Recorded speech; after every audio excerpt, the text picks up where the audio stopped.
Ya, terima kasih kepada Bapak, Ibu, dan rekan-rekan sekalian yang telah menyempatkan hari liburnya atau mungkin sedang berdinas juga dalam kegiatan webinar kali ini.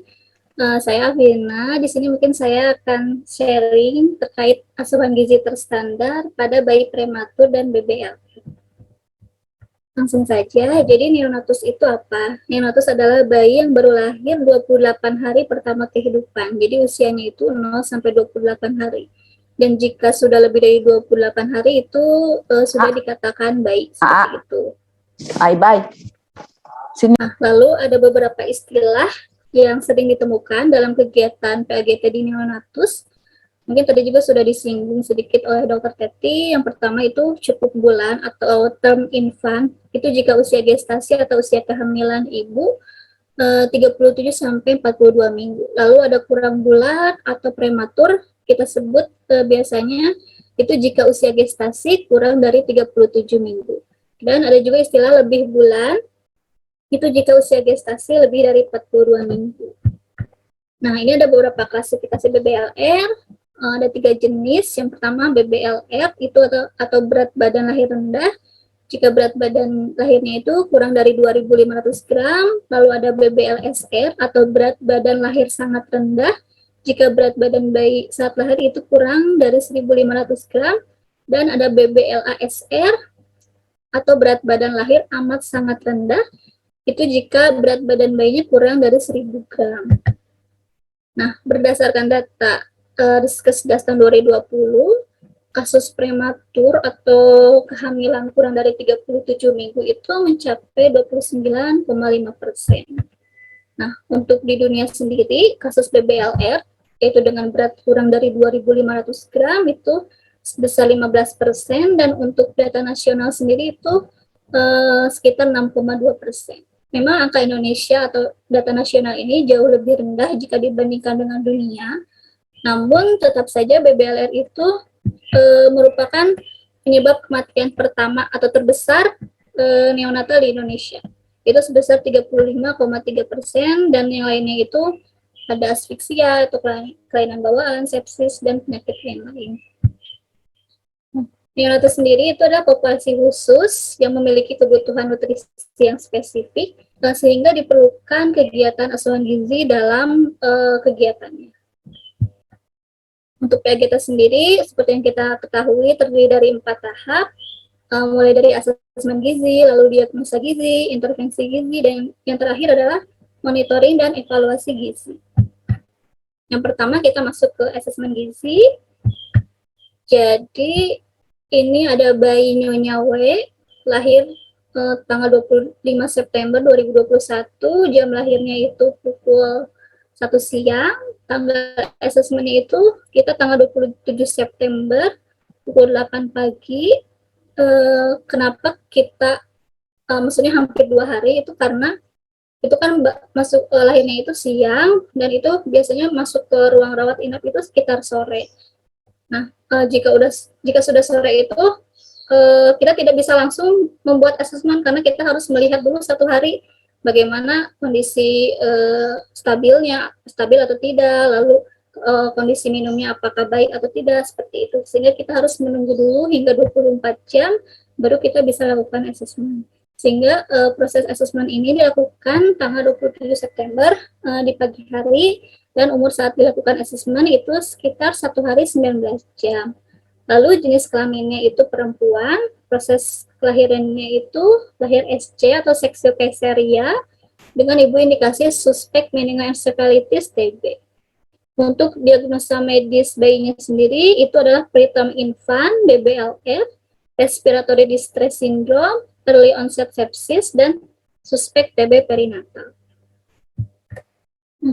Untuk antropometrinya, yang pertama itu usia gestasi atau usia kehamilan ibu saat melahirkan bayi itu 35 minggu ya, jadi ini masuk ke dalam bayi prematur.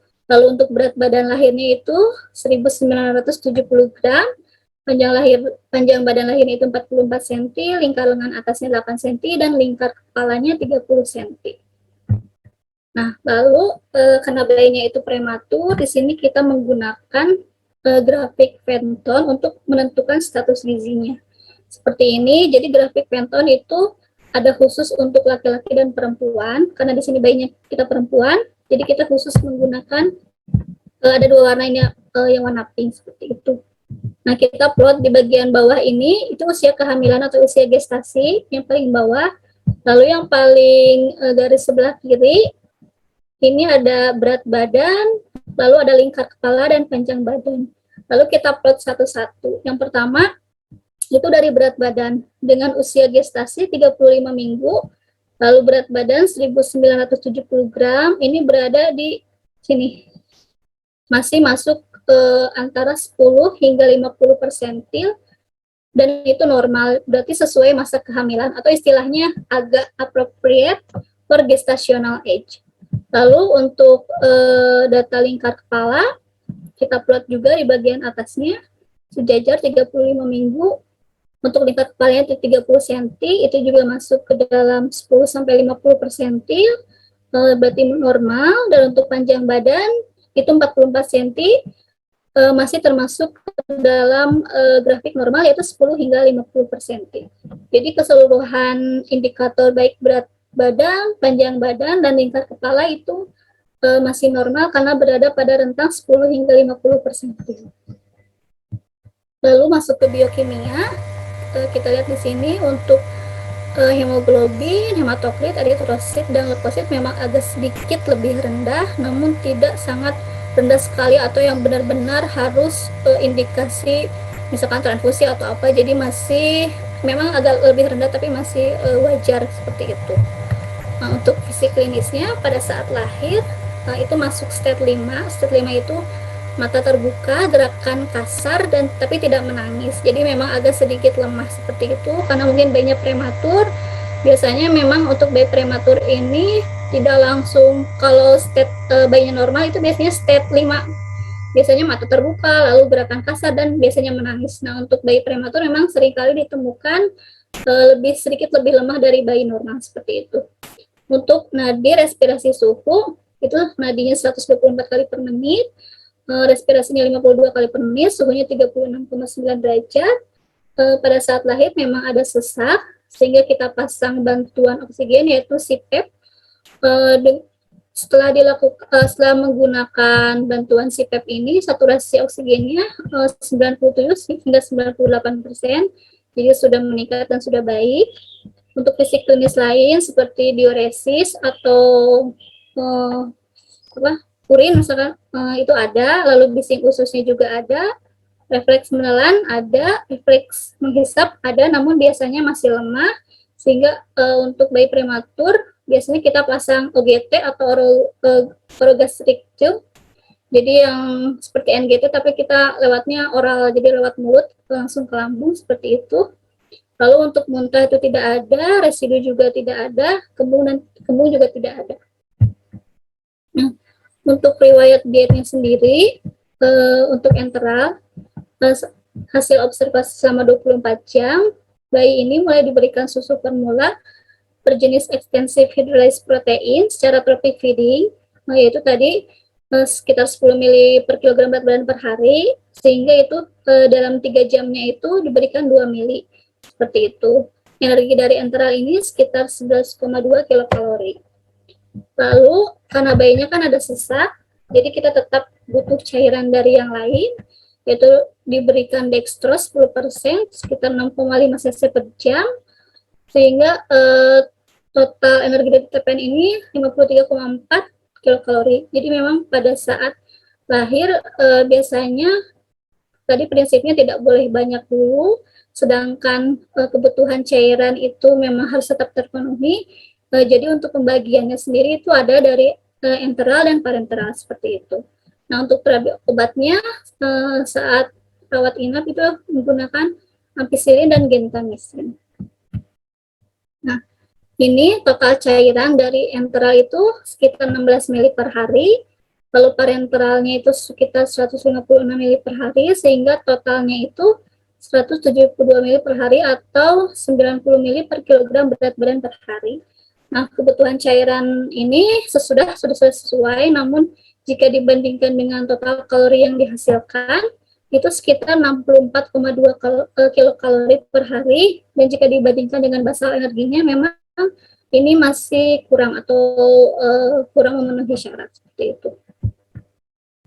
Nah, sehingga diagnosa gizinya asupan energi tidak adekuat berkaitan dengan kondisi fisiologis yang meningkatkan kebutuhan gizi, ditandai dengan estimasi energi dari enteral dan parenteral sebanyak 65,2% dari basal energi. Lalu masuk ke intervensi gizi. Tujuannya adalah meningkatkan asupan energi baik dari enteral maupun dari parenteral secara bertahap sesuai dengan kebutuhan dan kondisi bayi. Untuk implementasi sendiri ada pemberian nutrisi enteral, lalu edukasi kepada keluarga pasien terkait manajemen ASI jika memang sudah ada ASINya atau penggunaan susu formula, lalu koordinasi dengan nakes terkait, dokter atau perawat terkait pemberian diet yang diberikan. Nah, untuk preskripsi dietnya, di sini saya mencantumkan beberapa poin. Yang pertama itu kebutuhan cairan. Memang untuk di bayi ini, kebutuhan cairan itu sangat penting dan harus diutamakan, seperti itu. Untuk bayi prematur itu kita mulai dari 80 hingga 90 ml per kilogram berat badan per hari, dan itu naik bertahap 10 sampai 20 ml per kilogram berat badan per hari. Sehingga hasilnya itu sekitar 158 hingga 177 ml per hari. Nah, ada juga kebutuhan basal energi itu mulai dari 50 kilokalori per kilogram berat badan per hari. Nah, ini biasa digunakan saat bayi berumur 0 hari atau 0 sampai 1 hari. Kenapa kita menggunakan basal energi? Karena biasanya memang kondisinya belum stabil, jadi kita harus mulai dari basal dulu, artinya dari yang hanya untuk memenuhi basal metabolisme resnya saja gitu, seperti itu. Dan untuk kebutuhan energinya atau total energi full feeding itu energinya 110 hingga 135 kalori per kilogram berat badan, dan untuk proteinnya 3,5 sampai 4 gram itu digunakan saat bayinya sekitar berumur 5 sampai 7 hari. Terus kondisi tubuhnya sudah stabil, minumnya sudah baik, dan saat kebutuhan enteralnya memang sudah full feeding atau sudah mencapai 150 ml per kilogram berat badan per hari, seperti itu. Jadi kita harus tahu perhitungan ini digunakan pada usia bayinya berapa hari.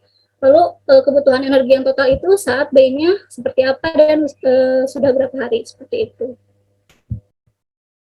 Nah, ini prinsipnya pemberian cairan enteral dan parenteral. Jadi di neonatus ini kita harus yang diutamakan itu cairan. Nah, misalkan hari pertama itu 80 sampai 90, lalu hari keduanya bisa 100 sampai 110, tergantung mulai startnya, mulai dari 80 atau 90, dan kita naiknya bertahap sekitar 20 cc per kilo, seperti itu. Untuk cairan seperti ini hingga hari ke-6 itu, hari terakhirnya itu sudah fullnya ini 160 ml per kilogram berat badan. Nah, untuk enteralnya sendiri, karena bayinya itu prematur dan memang ada kondisi sesak, kita mulai dari 10 ml per kilogram berat badan dulu, lalu kita naikin juga bertahap, misalkan tambahin dulu 10 jadi 20 cc per kilo, lalu hari ketiganya tambahin lagi 10. Biasanya hari keempat atau hari kelima ini kondisi bayinya sudah mulai stabil, kadang juga misalkan sudah lepas oksigen atau sudah penggunaan kadar oksigennya sudah menurun, sehingga bisa naik lebih cepat dibandingkan hari-hari awal, seperti itu. Nah, untuk TPN atau parenteralnya sendiri, karena pas hari awal itu kan kondisi bayinya memang belum terlalu stabil, jadi kita mulainya kalau untuk enteral 10, sehingga yang paling tinggi itu dari parenteralnya 80 ml per kilogram berat badan. Nah, jadi seperti itu sama, naik juga 80, lalu tambahin lagi 20 ml per kilo jadi 100, lalu hari ketiganya jadi 120. Nah, pada hari keempat dan kelima, keenam, dan seterusnya, itu karena enteralnya itu sudah banyak, sudah lebih banyak, jauh lebih banyak minumnya, sehingga kebutuhan cairan dari parenteralnya itu kita turunkan bertahap, seperti itu. Jadi kalau enteral itu mulai dari rendah terus meningkat terus jika kondisi bayinya stabil. Dan untuk penggunaan parenteral ini memang pas awal-awal itu meningkat dulu. Nah, Namun setelah hari ke-4, 5, ke-6 itu bisa kita turunkan jika toleransi minumnya itu sudah baik, seperti itu.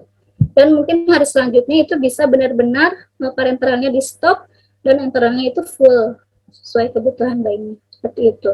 Nah, untuk rutenya sendiri biasanya kita gunakan OGT atau sonde, karena pas awal itu kan biasanya bayi kondisinya masih sesak dan masih menggunakan alat bantu nafas, sehingga khawatir jika lewat dot atau lewat mulutnya itu akan tersedak atau aspirasi seperti itu, sehingga yang paling aman memang menggunakan OGT seperti itu. Selain itu juga refleks hisap atau mengenyot bayinya itu memang masih kurang, sehingga memang seringkali saat awal itu kita langsung pasang OGT atau lewat sonde seperti itu.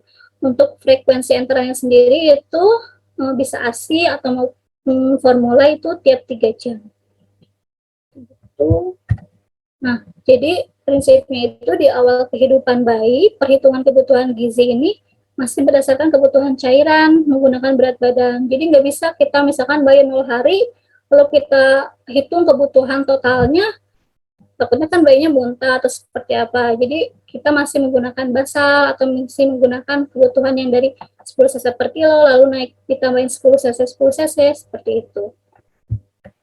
Nah, jadi kayak gini, misalkan ukuran lambung bayi itu kan setiap harinya bertambah. Ukuran bayi baru lahir sama ukuran bayi 1 minggu dan 1 bulan itu pasti berbeda, seperti itu. Begitupun dengan produksi ASI. Jadi mengikuti sebetulnya ukuran lambung bayi itu mengikuti produksi ASI ibunya.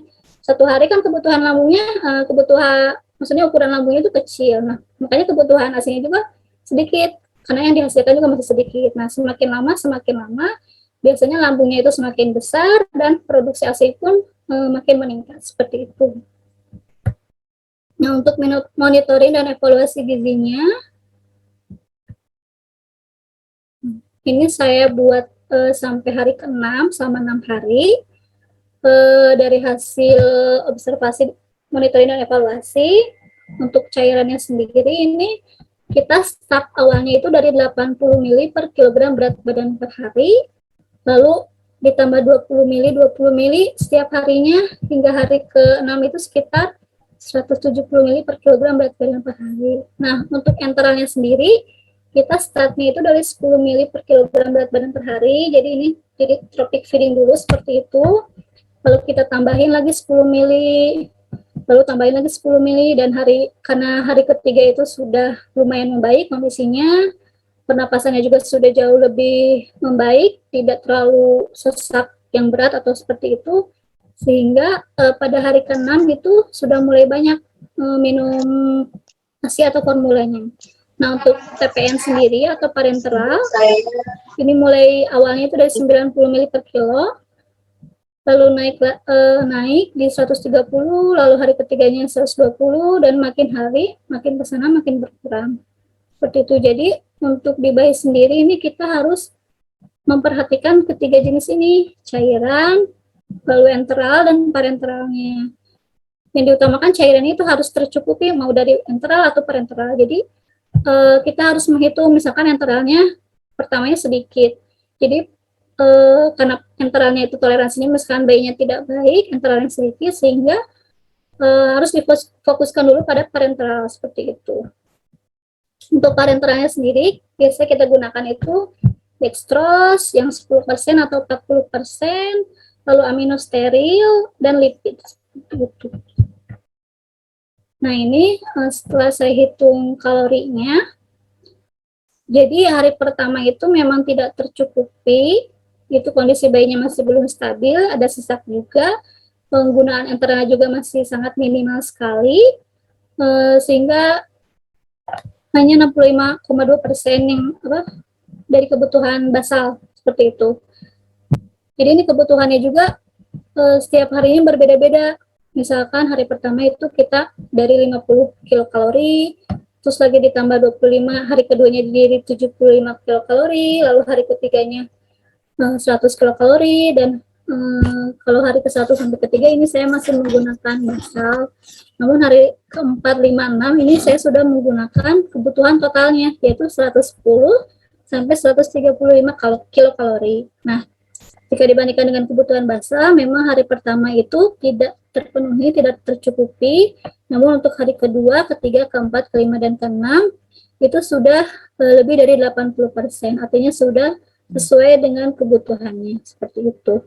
Nah, pada hari ke-1, kedua, ketiga itu saya masih menggunakan formula ekstensif hydrolyzed protein karena agar beban organnya itu tidak terlalu berat dan kondisi bayinya masih belum stabil. Jadi harapannya enteral yang saya berikan itu memang tidak menimbulkan beban kerja organ yang lebih lah, seperti itu. Nah, untuk hari keempat, kelima, dan keenam itu saya gunakan formula prematur karena kondisi bayinya sudah mulai stabil dan juga untuk lebih meningkatkan ke arah pertumbuhannya, seperti itu. Nah, ini grafik perbandingan dari energi dan enteral dan parenteral. Padahal dari enteral ini mulainya di bawah sekali ya, karena sangat sedikit sekali kalau pada hari pertama itu. Lalu hari selanjutnya ini makin meningkat hingga akhirnya bisa kebutuhannya itu terpenuhi dari enteral saja. Nah, untuk parenteralnya sendiri, karena pada saat awal kondisi bayinya belum stabil, jadi kita mulai memang lebih banyak menggunakan parenteral. Hari kedua dan ketiga memang masih lebih tinggi, lalu hari seterusnya itu sudah minimal penggunaan parenteral, seperti itu. Ini untuk ini persentase energi berdasarkan kebutuhannya.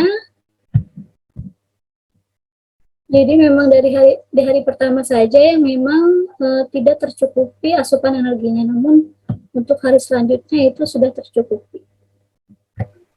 Nah, untuk ini monitoring dan evaluasi berat badannya, itu hari pertama itu berat badan lahirnya 1970, dan di hari kedua itu langsung turun sekitar 65 gram, langsung ke 1905. Namun untuk hari ketiga 4, 5, 6 itu sudah mulai meningkat lagi, dan pada hari ke-6 itu sudah melebihi berat badan lahir. Nah, penurunan berat badan itu memang pasti terjadi pada bayi baru lahir, asal nilainya itu tidak lebih dari 10%. Nah, jika di persentase, memang penurunan berat badannya itu masih 3,3%, artinya masih normal, seperti itu. Karena bayi yang baru lahir itu kan saat di dalam perut ibu dan keluar itu pasti berbeda lingkungannya, jadi memang membutuhkan adaptasi lain, sehingga pasti terjadi penurunan berat badan. Yang pasti syaratnya tidak boleh lebih dari 10%, seperti itu. Mungkin cukup sekian gambaran studi kasus di ruang neonatologi. Terima kasih atas perhatiannya. Mohon maaf jika masih banyak kekurangan. Assalamualaikum warahmatullahi wabarakatuh.